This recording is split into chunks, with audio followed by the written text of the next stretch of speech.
जय श्री हरि, जय श्री कृष्ण। नम्र निवेदन। तुमेव माता च पिता तुमेव बंधु च सखा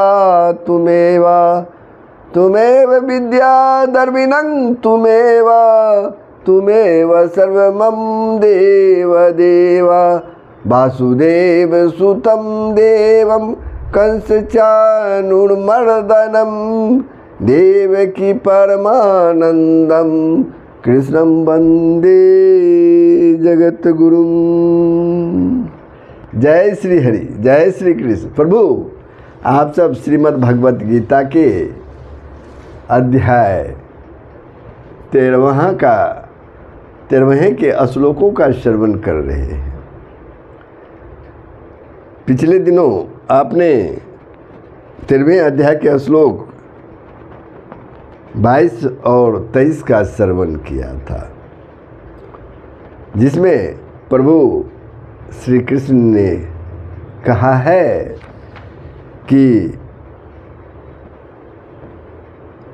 पुरुष को गुणों के सहित प्रकृति को जो मनुष्य तत्व से जानता है, पुरुष को और गुणों के सहित प्रकृति को जो मनुष्य तत्व से जानता है, वह सब प्रकार से कर्तव्य कर्म करता हुआ भी फिर से नहीं जन्मता है, फिर से पुनः पैदा नहीं होता है। इस प्रकार गुणों के सहित प्रकृति और पुरुष के ज्ञान का महत्व सुनकर यह इच्छा हो सकती है कि ऐसा ज्ञान कैसे होता है।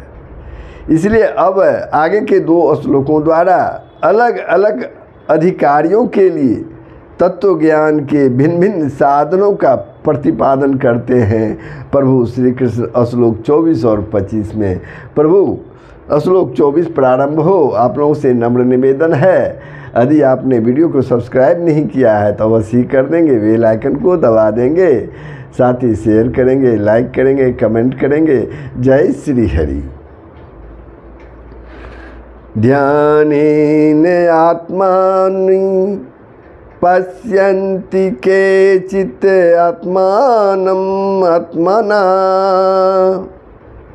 फिर से सुनिए आप। ध्यानेन आत्मनि पश्यन्ति केचित् आत्मानं आत्मना अन्ये सांख्येन योगेन कर्म योगेन च परे।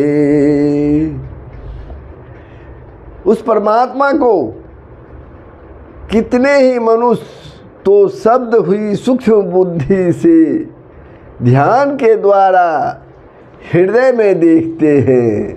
उस परमात्मा को कितने ही मनुष्य जो है शुद्ध हुई सूक्ष्म बुद्धि से ध्यान के द्वारा अपने हृदय में देखते हैं। अन्य कितने ही ज्ञान योग के द्वारा और दूसरे कितने ही कर्म योग के द्वारा देखते हैं, अर्थात प्राप्त करते हैं। अब यहाँ आता है प्रश्न कि जिस ध्यान योग के द्वारा सच्चिदानंद घन ब्रह्म की प्राप्ति बतलाई गई है, वह ध्यान सगुण परमेश्वर का है या निर्गुण ब्रह्म का, साकार का है या निराकार का, तथा यह ध्यान भेदभाव से किया जाता है या अभेद भाव से, भेदभाव से किया जाता है या अभेद भाव से।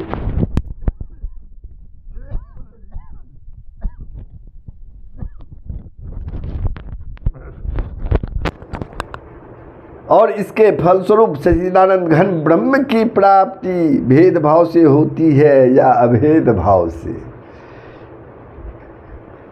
यहाँ 22वें श्लोक में परमात्मा और आत्मा के अभेद प्रतिपादन किया गया है, जो आप लोग 22वें श्लोक में श्रवण किए हैं। एवं उसी के अनुसार पुरुष के स्वरूप ज्ञान रूप फल की प्राप्ति के लिए विभिन्न साधनों का वर्णन भी है।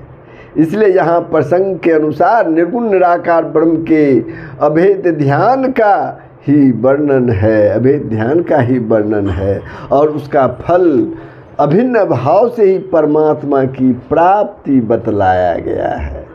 परंतु भेदभाव के सगुण निराकार का और सगुण साकार का ध्यान करने वाले साधक भी यदि इस प्रकार का फल चाहते हैं तो उनको भी अभेद भाव से निर्गुण निराकार सच्चिदानंद घन ब्रह्म की प्राप्ति हो सकती है। ब्रह्म की प्राप्ति हो सकती है। अब साधन चतुष्टय क्या है, इसमें आया साधन चतुष्टय क्या है, उसके बारे में भी जान लीजिए। इसमें विवेक, वैराग्य, सत्य, संपत्ति और मुमुक्षु तत्व, ये 4 साधन होते हैं। इन 4 साधनों में पहला साधन है विवेक। पहला साधन क्या है? विवेक है। सत्य, असत्य और नित्य अनित्य वस्तु के विवेचन का नाम विवेक है। विवेक इनका भली भांति पृथक्करण कर देता, अलग कर देता है। विवेक का अर्थ है तत्व का यथार्थ अनुभव करना। विवेक का अर्थ है तत्व का यथार्थ अनुभव करना। सब अवस्थाओं में और प्रत्येक वस्तु में प्रतिक्षण आत्मा और अनात्मा का विश्लेषण करते करते यह विवेक सिद्धि प्राप्त होती है। विवेक का यथार्थ उदय हो जाने पर, विवेक का वास्तविक उदय हो जाने पर सत्य और असत्य एवं नित्य और अनित्य वस्तु का क्षीण नीड विवेक की भांति प्रत्यक्ष अनुभव होने लगता है। इसके बाद दूसरा साधन है वैराग्य।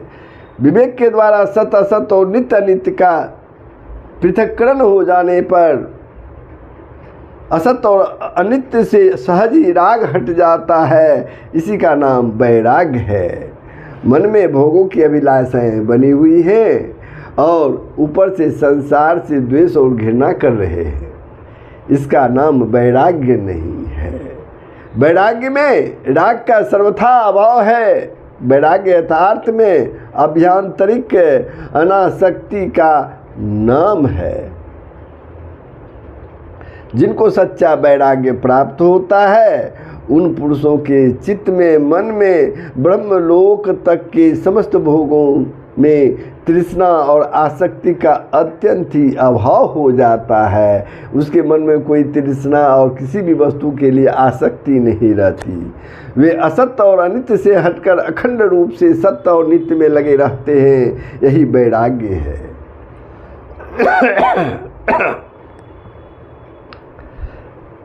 अब तीसरा जो आता है, तीसरा साधन सत्य संपत्ति है। इन विवेक और वैराग्य के फलस्वरूप साधक को 6 विभागों वाली एक परम संपत्ति मिलती है। वह पूरी न मिले तब तक उसका समझना चाहिए कि विवेक और वैराग्य में कसर ही है। अगर पूरी तरह न मिले तो ये समझना चाहिए कि विवेक और वैराग्य में कसर है, क्योंकि विवेक और वैराग्य से भली भांति संपन्न हो जाने पर साधक को इस संपत्ति का प्राप्त होना सहज है। इस संपत्ति का नाम है सत्य संपत्ति और इसके 6 विभाग हैं। कौन कौन? सम, दम, उपरति, तितिक्षा, श्रद्धा, समाधान, ये 6 विभाग हैं। अब आइए चौथा साधन मुमुक्षुत्व। इस प्रकार जब विवेक, वैराग्य और सत्य संपत्ति की प्राप्ति हो जाती है, विवेक, वैराग्य और सत्य संपत्ति की प्राप्ति हो जाती है, तब साधक स्वाभाविक ही अविद्या के बंधन से सदा के लिए मुक्त होना चाहता है और वह सब ओर से चित्त हटाकर, मन हटाकर किसी और भी न उताक कर एकमात्र परमात्मा की ओर ही दौड़ता है। उसका अत्यंत वेग से दौड़ना अर्थात तीव्र साधन ही उसकी परमात्मा को पाने की तीव्रतम लालसा का परिचय देता है। यही मुमुक्षुत्व है।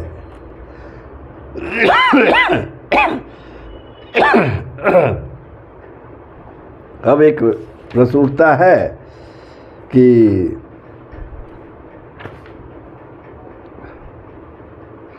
कर्मयोग के साधन में साधक अपने को परमात्मा से अलग समझता है, इसलिए उसको भिन्न भाव से ही ब्रह्म की प्राप्ति होनी चाहिए। यहाँ अभेद भाव से ब्रह्म की प्राप्ति कैसे बतलाई गई है?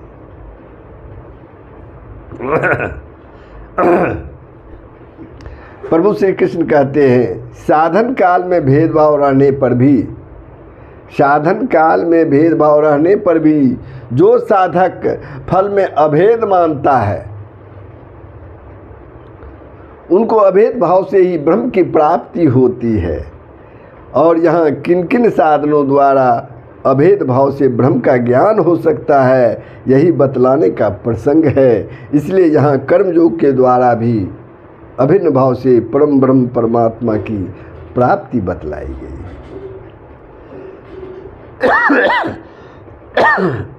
अब श्लोक 25 में आप लोग श्रवण कीजिए। अन्ये तु एवं अजानन्तः श्रुत्वा अन्येभ्य उपासते ते अपि च अतितरन्ति ये मृत्युं श्रुति परायणः।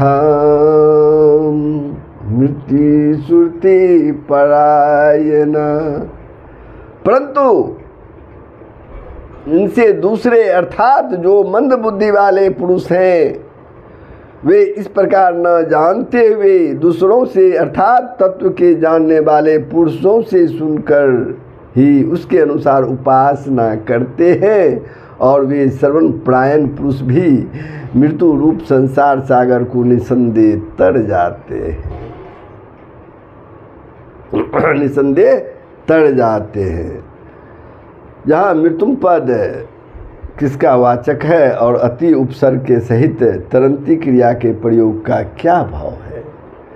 यहाँ मृत्युम पद बार बार जन्म मृत्यु रूप संसार का वाचक है, और अति उपसर्ग के सहित तरंती क्रिया का प्रयोग करके यह भाव दिखलाया गया है कि उपयुक्त प्रकार से साधन करने वाले पुरुष जन्म मृत्यु रूप दुखमय संसार समुद्र से पार होकर सदा के लिए सच्चिदानंद घन ब्रह्म परमात्मा को प्राप्त हो जाता है।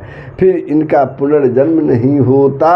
अभिप्राय यह है कि 23वें श्लोक में जो बात न सौ भयो भी जायते से और 24 जो बात आत्मानी आत्मानम पश्यन्ति से कही है, वही बात यहाँ मृत्युम अतिरंति से कही गई है।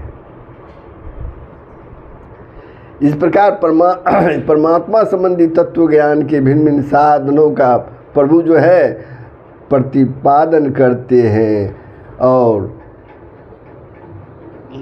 अन्य साधनों के बारे में भी वे विचार करते हुए बतलाते हैं। तो प्रभु श्लोक 25 पर मैं विश्राम लेता हूँ। ये प्रसंग कैसा लगा कमेंट के माध्यम से अवश्य बतलाएंगे। साथ ही लाइक करेंगे, शेयर करेंगे। जय श्री हरि। सबका कल्याण हो, पूरे विश्व का कल्याण।